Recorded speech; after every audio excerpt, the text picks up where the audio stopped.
எல்லோருக்கும் வணக்கம். Welcome to Lavanya great information channel friends. நீங்கள் வீடியோவை முதல் முறையாக பார்க்குறதா இருந்தால் கண்டிப்பாக சப்ஸ்கிரைப் பண்ணிக்கோங்க.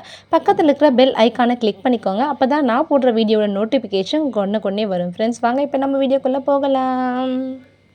ஹலோ டியர்ஸ், இந்த விஷயத்தை பற்றி நம்ம பேசியே ஆகணும். இந்த வீடியோவில் நம்ம இன்றைக்கி என்ன பார்க்க போகிறோன்னு பார்த்தீங்கன்னா, கவுன்சிலிங் சரியான முறையில் நடந்ததா? அதாவது கவுன்சிலிங்கில் வந்து இப்போ ஃபஸ்ட் எக்ஸாம் எழுதி செகண்ட் எக்ஸாம் எழுதி இப்போ நம்மளுக்கு வேலை கிடைக்க போகுது அப்படின்ற சுச்சுவேஷன் நம்ம கவுன்சிலிங் போகும்போது அங்கே நடந்த சிலவித குழப்பங்கள் இருக்கே, ரொம்பவே மனசுக்கு வந்து பாதிக்கிற அளவு தான் இருக்குது. அது என்னன்னு கேட்டிங்கன்னா, அதாவது நம்ம ஃபஸ்ட் எக்ஸாம் எழுதி நம்ம வந்து ஃபெயில் ஆகிறோம் அப்படின்னும் போது ஒரு சிறு வழியாக இருக்கும். அதாவது ஒரு சின்ன காயமாக இருக்கும். இப்போ செகண்ட் சிபிடி எக்ஸாம் நம்ம எழுதி நம்ம ஃபெயில் ஆகுறோன்னா ஓரளவுக்கு ஒரு பெரிய காயமாக இருக்கும். நம்மளுக்கு வந்து செலக்டட் மெயிலும் வந்துச்சுன்னா ரொம்பவே நம்மளுக்கு ஹாப்பியாக இருக்கும். ஸோ வந்து நம்மளுக்கு ஜாப் கிடைக்க போகுதுன்னு சொல்லிட்டு அப்படி இருந்து நம்ம ஒரு கனவை கண்டுட்டு இருக்கும்போது நம்ம கவுன்சிலிங்கில் போயிட்டு நம்மளுக்கு அந்த வேலை கிடைக்கலன்றப்போ நம்மளுக்கு இருக்கிற வருத்தத்தை நம்ம வந்து சொல்லி தீர முடியாது. அது நானாக இருந்தாலுமே என்னுடைய வலிகளை வந்து தாங்கிக்க முடியாது தான். அந்த அளவுக்கு வந்து ரொம்பவே ஒரு கஷ்டமான ஒரு விஷயம் நம்ம வாலண்டியர்ஸ்க்கு வந்து நடந்திருக்கு. ஆனால் ஒரு சிலருக்கு அப்படி இல்லை. ஒரு சிலருக்கு அவங்க டார்கெட் பண்ண ஸ்கூல் கிடச்சி அவங்க ஹாப்பியாக அந்த ஜாப் வந்து போயிட்டுருக்காங்க. இன்னொரு சிலர் வந்து பார்த்திங்கன்னா, கொஞ்சம் ஒரு நியரஸ்ட்டில் கிடச்சி அவங்களும் ஓரளவுக்கு பரவாயில்ல போயிட்டுருக்காங்க. ஸோ அடுத்து இன்னொரு பக்கம் பார்த்திங்கன்னா, அதாவது பாதிக்கு பாதி பேர் வந்து ரொம்பவே கஷ்டத்தில் இருக்கிறாங்க தான் அப்படின்னு சொல்லலாம். அதாவது கவுன்சிலிங் வந்து ஒரு சரியான முறையில் இல்லாததால் நம்மளுடைய வாலண்டியர்ஸ் வந்து ரொம்பவே பாதிக்கப்படுறாங்க.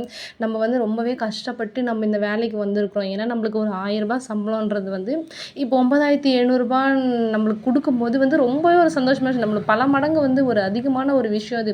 அப்படி நம்மளுக்கு கிடைக்கிற வாய்ப்பை வந்து நம்ம மிஸ் பண்ணிட்டோம்னா நம்மளுக்கு எவ்வளோ ஒரு மனவலி இருக்குன்னு சொல்லிட்டு கொஞ்சம் யோசிச்சு பாருங்கள். ஸோ வாலண்டியர்ஸ் எல்லாருமே இந்த ஒரு மைண்ட் செட்டில் தான் இருக்காங்க. ஸோ அவங்க வந்து பண்ணுற கமெண்ட்டில் வந்து நான் இதுக்கு ஃபஸ்ட் எக்ஸாம்லேயே நம்ம ஃபெயிலாக இருக்கலாம், நான் கவுன்சிலிங் போகாமே இருந்திருக்கலாம், ரொம்பவே வந்து கஷ்டப்படுறாங்க. அடுத்தடுத்த பிளாக்லலாம் கூட போட்டிருக்காங்க. அவங்க பிளாக்ல ஓரளவுக்கு நியரஸ்ட்டாக இருக்கும். ஸோ அடுத்த பிளாக்ல போடும்போதுன்னு கொஞ்சம் யோசித்து பார்க்கும்போது பாருங்கள், அப்போ எந்த அளவுக்கு அவங்க டிஸ்டன்ஸ் போயிட்டு வரணும்னு சொல்லிட்டு இது ரொம்பவே ஒரு வருந்தத்தக்க விஷயம். இதை வந்து கொஞ்சம் மேல் இடத்துல இதை பற்றி பார்த்து நம்மளுக்கான ஒரு தீர்வை கொடுத்தாங்கன்னா கொஞ்சம் நல்லா இருக்கும்னு சொல்லிட்டு நான் நினைக்கிறேன். நீங்கள் என்ன நினைக்கிறீங்கன்னு சொல்லிட்டு மறக்காமல் கமெண்ட் பண்ணுங்கள். நிறைய பேர் வந்து லாங்லேயே ஸ்கூல் கிடைக்காம எனக்கு இந்த வேலையே வேணான்னு சொல்லிட்டு நிறைய பேர் வந்து செலக்டட் மெயில் வந்து வீட்டுக்கு வந்திருக்காங்க. ஸோ அவங்களுடைய நிலமை நினச்சி பாருங்கள்.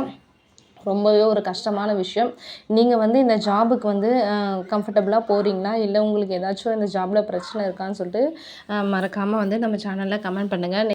நம்ம சேனல் வந்து டெலகிராம் குரூப்பில் வந்து லிங்க் பண்ணப்பட்டுள்ளது. ஸோ டெலகிராம் லிங்க்கு வந்து நான் உங்களுக்கு கொடுக்குறேன். ஸோ நீங்கள் டெலகிராமில் வந்தீங்கன்னா ஓரளவுக்கு டிஸ்கஸ் பண்ண நல்லா ஃப்ரீயாக இருக்கும். ஸோ வந்து உங்களுடைய குறைகள், உங்களுடைய ஃபீலிங்ஸ், உங்களுடைய டவுட்ஸ் எல்லாமே வந்து நீங்கள் டெலகிராமில் நீங்கள் வந்து கண்டிப்பாக நீங்கள் ஷேர் பண்ணலாம். ஸோ மற்ற ஃப்ரெண்ட்ஸ் எல்லாருமே பேசிக்கும்போது உங்களுக்கு கொஞ்சம் மன ஆறுதலாக இருக்கும். ஸோ எல்லாருமே கண்டிப்பாக வந்து ஜாயின் பண்ணிக்கோங்க. இந்த கவுன்சிலிங்கை தவிர்த்து வேறு என்ன பண்ணியிருந்தா உங்களுக்கு வந்து யூஸ்ஃபுல்லாக இருந்திருக்கும்னு சொல்லிட்டு அதையும் மறக்காமல் சொல்லுங்கள். தேங்க்யூ ஃபார் வாட்சிங் ஃப்ரெண்ட்ஸ்.